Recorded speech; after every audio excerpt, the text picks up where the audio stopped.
नमस्कार करतो. बरेचसे प्रेक्षक श्रोते माझ्यापेक्षा ज्येष्ठ आहेत, त्यांना वंदन करतो. आणि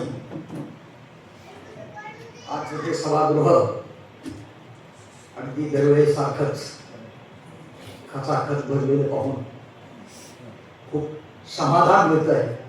माझ्या हाकेला ओ देऊन आपण आलात, आपला अमूल्य वेळ दिला. माझ्यासाठी ही खूप मोठी जमेची गोष्ट आहे. विशेष म्हणजे आपला कायमचा साहित्यिक गोतावळा तर आहेच, साहित्यिक मित्र आहेत, भगिनी आहेत, शिवाय माझ्या हाकेला ओ देऊन माझ्या गावातून आलेले माझ्या मातीतली माणसं ही माझ्यासाठी खूप महत्वाची आहे. असं मला वाटतं. ज्या मातीत माझा जन्म झाला, ज्या मातीमध्ये मी वाढलो, लोळलो, घोळलो, खेळलो, लहानाचा मोठा झालो, माझे यावर बालपणी जे संस्कार झाले, त्या मातीची ओढ, गाव सोडलं तरी ती ओढ कधीच जात नाही, काय नसते. घार फिरते आकाशी, परंतु तिची नजर पिलापाशी कशी. आपल्या माती ही माती म्हणजे फक्त त्याची जमीन असेल असं नाही, त्याचा जन्म झालेला गाव असतो, त्या गावातील माणसं असतात, गल्ल्या असतात, विशी असतात, लहानपणी त्याच्यावर प्रेम करणारी माणसं असतात. ती माणसं गेलेली असली तरी त्यांच्या आठवणी कायम असतात. तर असे काही माणसं या ठिकाणी अगदी केवळ माझ्या प्रेमापोटी, केवळ या मातीतला माणूस आपला बाहेर नाशिकमध्ये काहीतरी करतो आहे हे पाहण्यासाठी आहे. ही खूप मोठी जमेची गोष्ट आहे असं मला वाटतं.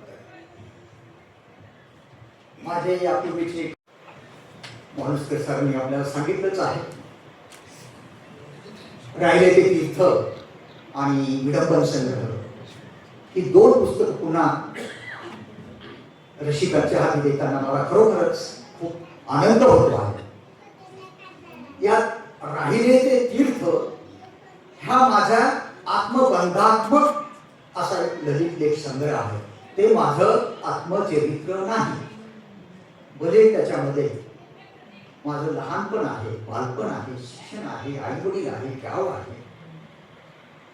माझ्या गावच्या आधारवर माझी खासदार, माझी आमदार, माझी महापौर, सहकार महर्षी उत्तमराव नथुजी ढिकले यांच्या संबंधीचा एक विस्तृत लेख या पुस्तकामध्ये लिहिलेला आहे. एवढंच नाही, आपण कुठे चाललो आहोत हा एक वैचारिक चिंतनपर लेख सुद्धा या पुस्तकात आहे. हे पुस्तक हा माझा या सगळ्या गोष्टींचा धांडोळा आहे, एक माझं आत्मचिंतन आहे. भूतकाळातील काही आठवणींचे तुकडे वर्तमानावर चिकटून भविष्याचा वेध घेतला. हे सर्व लिहित असताना मी माझं वास्तवाचं भान आणि मातीची जाण ही कोठेही सोडलेली नाही. या पुस्तकामध्ये कोणतंही लेखन असो, माझं ललित लेखन असो, गझल असो, विडंबन असो, साधी कविता असो, या सर्व लेखनाचा पाया संत तुकारामांचा एक अभंग. मागच्याही पुस्तकात तर मागच्या पुस्तकात त्यांचंच नाव दिलं होतं, सत्य असत्याशी मन करायला. तर तो जो श्लोक, तो जो विचार आहे, संतांचा विचार, संत तुकारामांचा विचार, तो माझ्या प्रत्येक लेखनाचा पाया आहे. सत्य असत्याशी मन केले ग्वाही मानिले नाही हो. मी लिहिताना विचार करत नाही हे लोकांना रुचेल पचेल नाही. हे वास्तव आहे, खरं आहे, खरं आहे की लिहायला पाहिजे. त्याला विज्ञानाची बैठक असणारा सगळं माझं लेखन आहे. मला माझे आवडते कवी मंगेश पाडगावकर यांच्या दोन ओळीची आठवण येते. सभोवतालचा समाजाचा विचार करताना गर्दीत माणसांच्या माणूस शोधतो मी, कोणा हा तर साऱ्या सगळीकडे परिस्थिती आपण बघतो, पेपर वाचतो, बातम्या ऐकतो, काय चालतं. भान ठेवून आपण जर लिहिलं तर जगामध्ये असं नक्कीच होणार नाही. हे भान ठेवताना नितर असं वैज्ञानिक दृष्टी जर प्रत्येकाने जर बाळगली तर ह्या गोष्टी कधीच होणार नाही. आज सगळीकडे युद्धखोर हिटलरशाही प्रवृत्तीचे लागेल खोमेनी सारखे कट्टरवादी, ट्रम्प पुतीन सारखे हिंसक प्रवृत्तीचे अतिरेकी नेते जगामध्ये सगळीकडे थैमान घालताना दिसत आहे. या सगळ्यांचं कारण हेच आहे. आणि असं सगळीकडे स्वभावात असताना साहित्यिकांची भूमिका हीच पाहिजे. लोकांच्या, जनतेच्या, अज्ञानी लोकांच्या डोळ्यात अंजन घालता आलं पाहिजे. मग ते तुम्ही विडंबनातून घाला, गझलमधून घाला, कवितेतून घाला, ललित लेखामधून घाला. हे काम करावं, साहित्यिकांनी करावं, ही माझी भूमिका आहे आणि मी प्रामाणिकपणे बजावत असतो.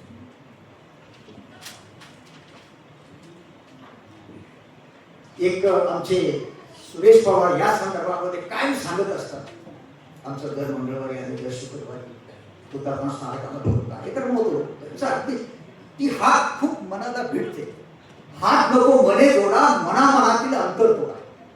मनामनातील अंतर तोडणारे लेखन प्रत्येक साहित्यिकाने करायला पाहिजे. ही भूमिका माझी मी कधी सोडत नाही. एकच मुद्दा फक्त आणखी सांगतो. मला संत तुकाराम त्यांच्या प्रमाणित माझे आवडते बुद्धिप्रामाण्यवादी संत गाडगे बाबा यांचं एकच विचार तुम्हाला सांगतो आणि विषय थोडासा थांबवून इथे पुढे येतो.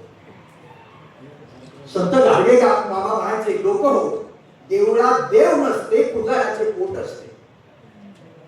खरा देव दीन, दुःखी, दुबळे यांचेच असते. त्यांची सेवा करा, तुम्हाला देव मिळेल.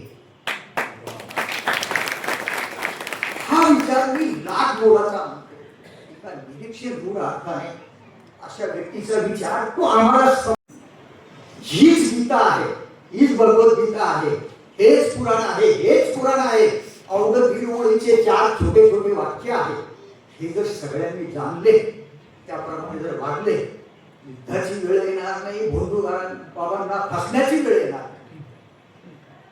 याप्रमाणे माझी लेखनाची भूमिका असते आणि थोडं विडंबना संबंधी बोलतो. आज जे व्यासपीठावर दिग्गज दिसत आहेत त्यामध्ये विवेक उगरमुंडे सर माझ्यापेक्षा तरुण आहेत. नानासाहेब बोरस्ते, नरेश महादेव सर माझ्यापेक्षा बरेचसे ज्येष्ठ आहेत. विवेक उगरमुंडे सरांनी माझ्यापेक्षा जरी वयाने कमी असले तरी त्यांचा कविता आणि ललित लेखनाचा अनुभव खूप दांडगा. माझ्या या राहिले ते तीर्थ हे लिहिण्यामध्ये त्यांची मोलाची मदत मला झाली. एवढंच नाही, शेवटचे 2-3 प्रकरण मी त्यांना अवलोकनासाठी जेव्हा लिहिलेले प्रकरण पाठवले तेव्हा त्यांनी मला ते 2-3 प्रकरण सुचवले. विशेष म्हणजे तुमच्या गावचा एवढा मोठा माणूस सरदार वर्षी उत्तमराव नथुजी भिगडे यांच्या संबंधी तुम्ही लिहिलं नाही. एवढ्या मोठ्या माणसासंबंधी लिहिणं तेवढा माझा आवाका नाही, मला विश्वास नाही मी त्यांना न्याय देऊ शकेन. त्यांनी मला प्रेरणा दिली, लिहा, प्रयत्न करा, मला खात्री तुम्ही देऊ शकाल. आणि मी कामाला लागलो आणि खरोखरच या पुस्तकातली तो सर्वात सुंदर असं ते प्रकरण आहे. आणि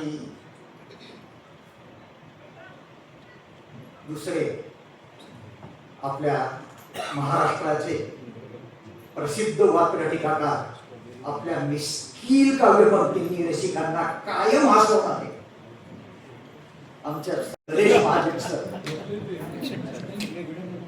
हे या विडंबनाला अनुकूल असे हे सगळे व्यक्तिमत्व आहे. विडंबनाचं वैशिष्ट्य काय? वाच्यार्थापेक्षा लक्षार्थ, त्याच्यापेक्षा व्यंग्यार्थ तो खूप महत्वाचा असतो. वाच्यार्थावर जो आणला त्याला काही कळालं नाही ते काही पडलं नाही. हे व्यंग्यार्थाचं लिहिणं हा यांचा पिंड आहे. एकच सांगतो, त्यांचं 4 शब्दाचं एकच वेळी जीव लिहिणे. काय तुम्ही 10 ओळीची लिहा कविता, ती काय सांगणार नाही एवढं. हे एकच 3 छोटे छोटे शब्द काहीच तरी सांगत होता. हे सगळं विडंबनाची आम्हाला विचार करून हे आम्ही मंचावर बसवलेले. कुठेतरी कवलांचे डिस्प्ले बरोबर असं नाही, या पुस्तकांना अनुकूल अशी माणसं बसवली. आणि आमचे तात्यासाहेब 1 जानेवारी हा त्यांचा वाढदिवस, अर्थात माझा पण आमच्या दोघांचा. त्यांनी त्या वाढदिवसाच्या दिवशीच त्यांचाही कार्यक्रम माझ्या आधी बुक केला होता. त्या दिवशी नाना तरंग हा त्यांचा विडंबन संग्रह, चारोळी संग्रह, विडंबनात्मक चारोळी संग्रह खूप सुंदर आहे. म्हणून अशी माणसं आम्ही या मुद्दाम यासाठी या मंचावर बसवलेली आहेत. आणि त्यांच्या शेजारी अजून सर्वात कमी वयाची तरुण, त्यांना मंचावर बसवलं, पत्रिका छापली, ती पत्रिका व्हायरल झाली, अनेक लोकांच्या भुवया उंचवल्या. हो काय सर, इथपर्यंत मजल गेली माझ्या सख्या मित्रांची. काय सर तुमचं वय काय, त्याचा वय काय, तुमच्या मुलासारखा. अरे म्हटलं वयाचा काय संबंध असतो बाबांना इथे. अरे आपल्याला मोबाईल मधलं काही कळत नाही तर नातवाला विचारतो आपण. तर माझ्यापेक्षा जर त्या अभ्यास जास्त असेल तर मला त्याचा मोठेपणा का देऊ नये. म्हणून ते मंचावर आलेले आहेत. आणि कसे आले का कितीही सांगतो. काय झालं, सोमनाथ साखरे सर आणि मी आता आम्ही मित्र. ते गजलकार असल्यामुळे मी त्यांच्याशी मैत्री कधी तोडत नाही. विडंबनकार संजय आहे यांनी आग्रह केला, सर तुम्ही दोघांनी एक दिवस माझ्या घरी येऊन जा, माझ्या घराचा उंबरा सोन्याचा करायचा. ठीक आहे, आपल्या जाण्याने जर कुणाचा उंबरा सोन्याचा होत असेल तर काय हरकत नाही. गेलो आम्ही, गेलो, त्यांनी मस्त चहा पाणी केला.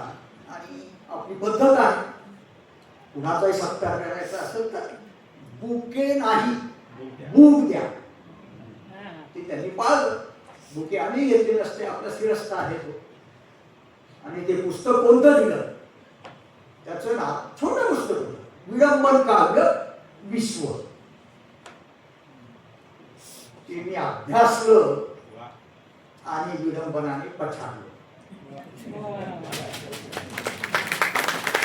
त्याच्यामध्ये 56 कवींनी 56 विडंबन रचना लिहिली आहे. दुसरी जमेची बाजू, मला विडंबन म्हणजे काय तोपर्यंत चांगलं माहित नव्हतं. परंतु आचार्य अत्रेंचं झेंडूची फुले गाजलेलं ते आपलं शाळेपासून ऐकलेलं होतं आणि कुठेतरी वाचलेलं होतं, विसरलं होतं. त्याच्यातही नेमक्या 56 कविता. यांनी 56 कवितांचं पुस्तक दिलं. काय सांगतात, माझी छाती 56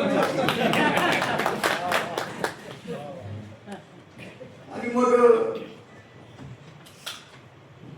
तिथून आल्यावर मी त्यांना विचारलं नाही तुमचा घराचा उंबरा सोन्याचा झाला की नाही.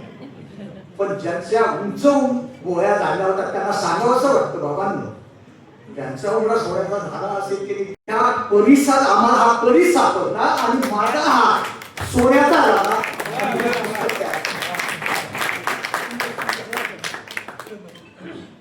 या परिसराची दोस्ती अशी कायम राहो, आमचे हात कायम सोन्याचे हो. फार बोललो, मला एवढा वेळ दिलेला होता. धन्यवाद.